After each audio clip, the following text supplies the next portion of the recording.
पूरे झारखंड में विधानसभा 2024 की चुनाव की रणभेरी बज चुकी है।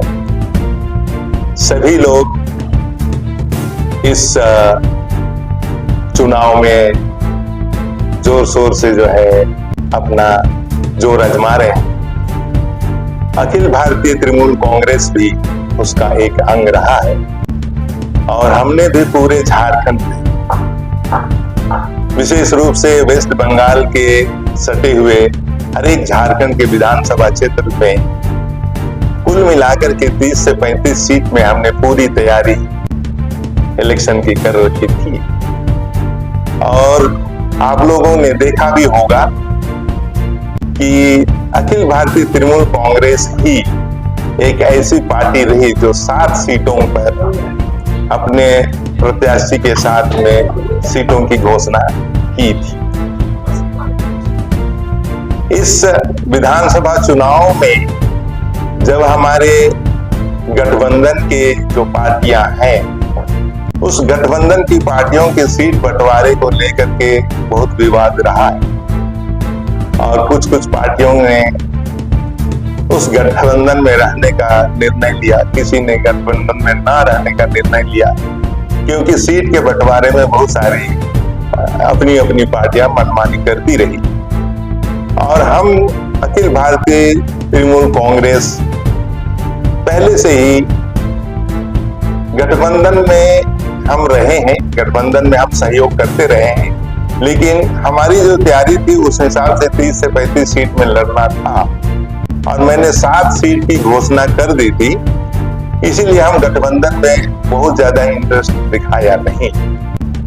लेकिन पूरे भारत में आज जो भारतीय जनता पार्टी की जो तानाशाही चल रही है, जिसमें आपने पिछले दिनों देखा कि हरियाणा में जनता पार्टी ने किस तरह से सरकार ही जो है वो बदल दिया। वहां गठबंधन की सरकार बननी थी, लेकिन वहां पर जिस तरह से फेर बदल करके भारतीय जनता पार्टी ने इस संविधान के हर एक रीति को, हर एक नीति को तोड़ते हुए उसने जो काम किया वो पूरा देश देख रहा है। साथ में आपने महाराष्ट्र में भी देखा होगा, महाराष्ट्र में भी बहुत सारा उथल पुथल भारतीय जनता पार्टी ने वहां किया और हर जगह ये भारतीय जनता पार्टी जो है अपने हठधर्मिता के कारण, राजनीतिक लालच के कारण हर एक जगह पर जो है तरह तरह के हथकंडे अपना करके पूरे देश में, हर एक राज्य में, हर एक जिला में जो घटनाओं को देखते हुए जो काम कर रहा है वह निंदनीय है। और इसी बात को लेकर के आपने पिछले दिनों में भी वेस्ट बंगाल में देखा होगा कि किस तरह से भारतीय जनता पार्टी जो है वेस्ट बंगाल की सरकार को, ममता बनर्जी संपूर्ण बहुमत वाली सरकार को, डॉक्टर वाला जो केस हुआ और उसमें उसने जो है पूरे सेंटर से, पूरे केंद्र से लोग बैठ करके वहां पर जो भी तांडव किया और यह उन्होंने सिद्ध कर दिया कि किसी न किसी भी तरह से जो है हम ममता बनर्जी के सरकार को गिरा देंगे।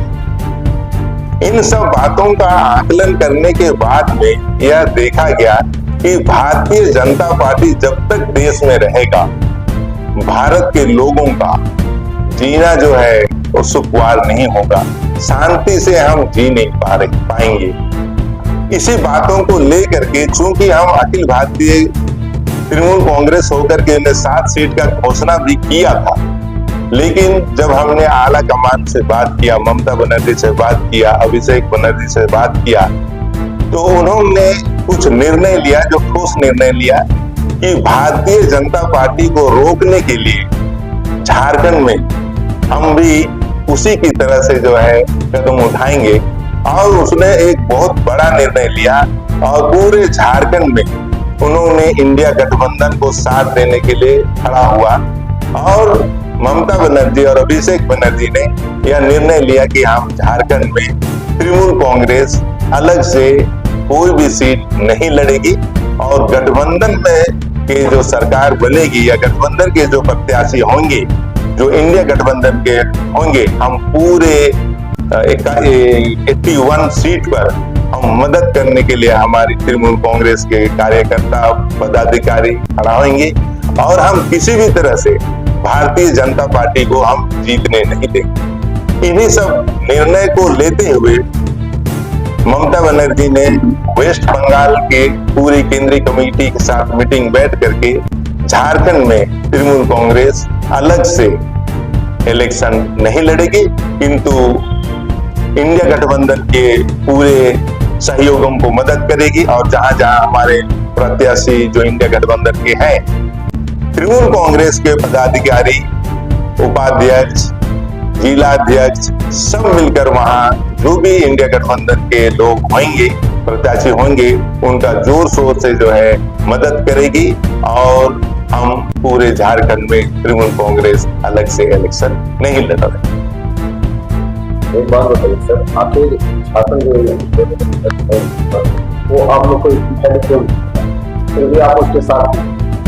देखिए, दो चीजें हैं। इंडिया गठबंधन में जिस तरह से कांग्रेस और जेएमएम पहले ही इन सीटों का निर्णय किया हुआ था, ये आपके सामने है और इसी वजह से इंडिया गठबंधन के अन्य दलों ने भी अपनी जो है नाखुशी दिखाई और कुछ उनके साथ समझौता करके लड़ रहे हैं और कुछ जो है अलग पार्टी अलग तरीके से लड़ रहे हैं।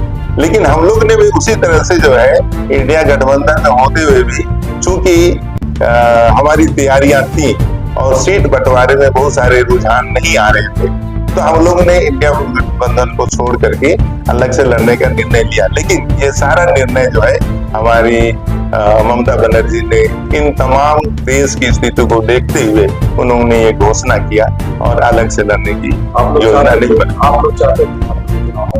हाँ, बिल्कुल चाहते थे। बात करते? हाँ, बात रखे थे हम लोग कि इलेक्शन में इलेक्शन लड़ेंगे बोल करके, तभी तो हमने 7 सीट घोषणा भी कर दिया था। झारखंड की बात करें तो आपका एक सदस्य है से लोग, हाँ, एक और गठबंधन में भी आप लोग, लेकिन आप बीजेपी पर आरोप लगा रहे हैं। अभी आपके का गठबंधन की नेता जेल जा रहे हैं, करोड़ों रुपए से पकड़ा है, भ्रष्टाचार तो आपके गठबंधन के लोग हैं। देखिए, जो भ्रष्टाचार में है, जो गठबंधन में होते हुए हम किसी का सहयोग नहीं करते, जो गलत है उस पर हमारा जो है किसी तरह का सहयोग नहीं है। भ्रष्टाचारियों का साथ आप उसे गठबंधन में नहीं, दो तरह की चीजों को आप देख सकते हैं। जो गठबंधन में है और गठबंधन में होते हुए भी अगर भ्रष्टाचार में है, उधर हम जो है हम बहुत ज्यादा उस पर व्याख्या हम नहीं कर पाएंगे। ये तो अभी कोर्ट का मामला ये चल रहा है, तो इसलिए इसमें हम ज्यादा नहीं करेंगे। किन मुद्दों को लेकर के झारखंड वासियों के पास जाएंगे?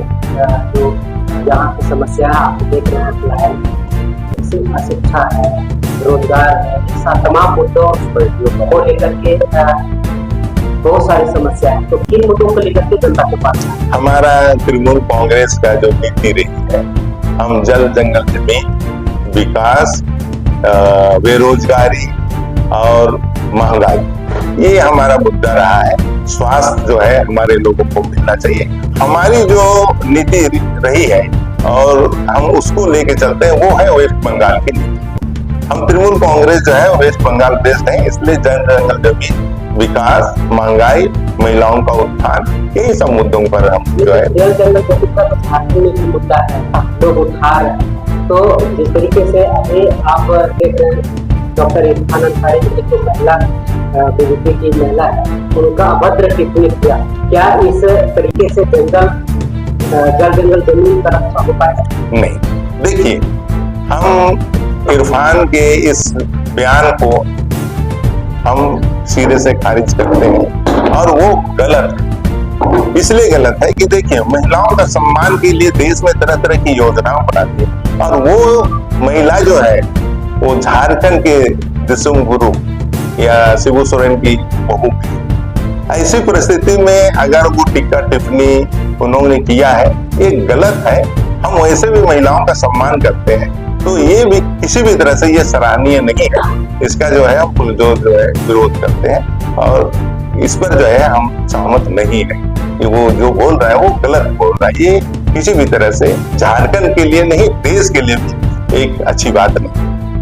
झारखंड में आदिवासी एकजुट हो रहे हैं और जो आदिवासी से कट करके अदर कास्ट में शादी किए उनको चुनाव लड़ने का विरोध कर, कितना सही मानते हैं? देखिए, ये दो तरह की मानसिकता है लोगों के बीच में। झारखंड में आदिवासी बहुल क्षेत्र होने के नाते झारखंड के आदिवासी ऐसी बातों का वो लोग खंडन करते हैं और रोक करते हैं, जो संवैधानिक तौर से अगर उसको देखा जाए तो उचित जो होता है वो उनका मांग है, तो उस पर विचार करना चाहिए और उस पर जो है आदिवासियों के हितों को देखते हुए निर्णय लेना चाहिए। 5 साल के हेमंत सरकार के कार्यकाल कैसे देखते हैं? हम घटक दल के एक संख्या मात्र हैं और हेमंत सोरेन के इस शासनकाल में बहुत अच्छा विकास नहीं हुआ है, लेकिन और विकास हो सकता था।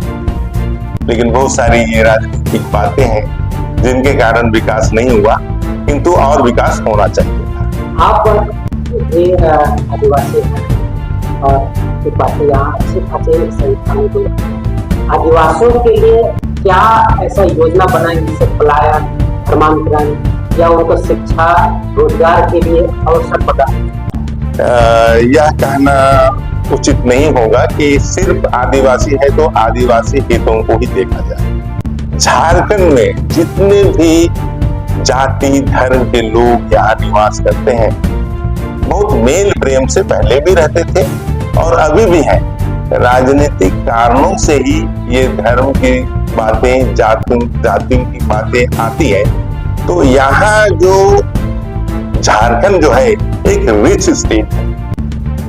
यहाँ के जो भी अभी राजनीतिक लोग हैं, जिसको हम नेता कहते हैं, उनकी सोच में पहले तो परिवर्तन लाना होगा। पहले तो ये सोचना बंद कर दे कि हम आदिवासियों के लिए करें, क्योंकि यहाँ पर सब जाति धर्म के लोग रहते हैं, बड़े प्रेम से रहते हैं और उनका भी अधिकार है। तो उस लाइन में सोचते हुए यहाँ पर इंडस्ट्रीज जो है वो हो सकती है, खुल सकती है। रोजगार के साधन बहुत सारे होते हैं, क्योंकि एग्रीकल्चर एक ऐसा सेक्टर है, वहां पर बहुत सारा जो है वो योजनाएं हो सकती हैं एग्रीकल्चर लाइन में। आप इसी के साथ में देख लीजिए, झारखंड में एचईसी है। एचईसी सेंट्रल गवर्नमेंट की है, लेकिन एचईसी के जो हाल है वो आपके सामने है। अगर ये स्टेट गवर्नमेंट सेंट्रल गवर्नमेंट से बात करके स्टेट गवर्नमेंट पहल करे कि ये स्टेट गवर्नमेंट एचईसी को चलाए और एचईसी को चलाने में जो भी सहायता होगी वो झारखंड गवर्नमेंट भी करे, तो शायद हमारे ख्याल से एचईसी भी अगर आपका ठीक तरह से चलेगा तो यहाँ एम्प्लॉयमेंट बढ़ेगा। दूसरी बात है कि यहाँ पलायन का जो कारण है वो है कि हमारे यहाँ सीजनल खेती, यहाँ जो किसान है, ये किसान जो है पूरे 12 महीने खेती नहीं करते। ये प्राकृतिक पर जो है निर्भर करते हैं, वर्षा पर निर्भर करते हैं, उसी हिसाब से वो खेती करते हैं। तो ये खेती के लिए अगर आप मान लीजिए डैम, बड़ा बड़ा डैम अगर बना देते हैं, लेकिन आप डैम कहाँ बनाएंगे? जहां पर आबादी है। जहां पर आबादी नहीं है वहां पर भी सरकार की बहुत सारी जमीन है जिसमें आबादी वाली क्षेत्र जाएगी, लेकिन कम संख्या में जाएगी। वैसे जगह पर अगर आप डैम कर देते हैं तो सिंचाई व्यवस्था अगर जब बढ़ जाती है तो निश्चय रूप से जो है यहाँ एग्रीकल्चर प्रोडक्ट जो है वो बढ़ेगा, एग्रीकल्चर फैक्ट्रियां होंगी और पलायन रुकेगा। तीसरा चीज क्या है, यहाँ पर देखिए इतने सारे आपके पास में संसाधन है, लेकिन कोई भी जगह एम्प्लॉयमेंट को ध्यान में रखते हुए स्टेट गवर्नमेंट और सेंट्रल गवर्नमेंट जो है यहाँ पर कोई भी योजनाओं को नहीं ला रही है। और उस योजनाओं को नहीं लाने की वजह से यहाँ पर फैक्ट्री, आपको कुटीर उद्योग की तरफ जाना होगा, आपकी तरफ जो है बड़ी बड़ी फैक्ट्रियों की तरफ जाना होगा। और चूंकि मैं तो एक हिंदुस्तान लीवर का सीनियर HR मैनेजर और मैं इंडस्ट्री से जुड़ा हुआ हूँ, तो हमको तो दिखता है कि यहाँ पर बहुत सारी इंडस्ट्रीज लग सकती है, लेकिन उस तरफ सरकार का ध्यान नहीं है। और जो राजनीतिक लोग हैं, जो राजनीतिक अगुआ है, उनका ध्यान उनके रोजगार की तरफ नहीं जा रहा है, यहाँ के इंडस्ट्रियल डेवलपमेंट की तरफ नहीं जा रहा है, जिससे पलायन हो रहा है। लास्ट में मेरा सवाल, सरना धर्म कोड आप समर्थन करते हैं? सरना धर्म कोड के विषय में अगर आप चिंतन करें, मनन करें, तो ये सरना धर्म कोड के पहले भी आदिवासी लोग हर जगह पर अपना सारा काम करते थे। अभी सरना धर्म को लेकर के एक राजनीतिक मुद्दा बनाया हुआ है। इस मुद्दे में आप सरकार की नीति को देख लीजिए कि सरकार जो है सरना धर्म कोड दे सकेगी या नहीं दे सकेगी। ये एक बड़ा मुद्दा ये राजनीतिक पार्टियों ने ही किया है। हम चाहेंगे कि सरना धर्म कोड मिले, लेकिन प्रोविजन है क्या, हमको ये भी देखना। अगर हम गुमराह करने के लिए बोल दें कि सरना कोड मिलना चाहिए, सरना कोड होना चाहिए, तो आप सरकार के जो नीति है, जो नियम है, उसके आधार पर आप देखिए, अगर संभव है कि सरकार के जो कानून है उसके हिसाब से दिया जा सकता है, तो हम समर्थन करते हैं। लेकिन अगर वो उसके हिसाब से नहीं दिया जाना है, तो ये राजनीतिक गुमराह करने की योजना है, उसके हम खिलाफ। मैं फिल्मोन टोप्पो, अखिल भारतीय तृणमूल कांग्रेस का कार्यकारी अध्यक्ष।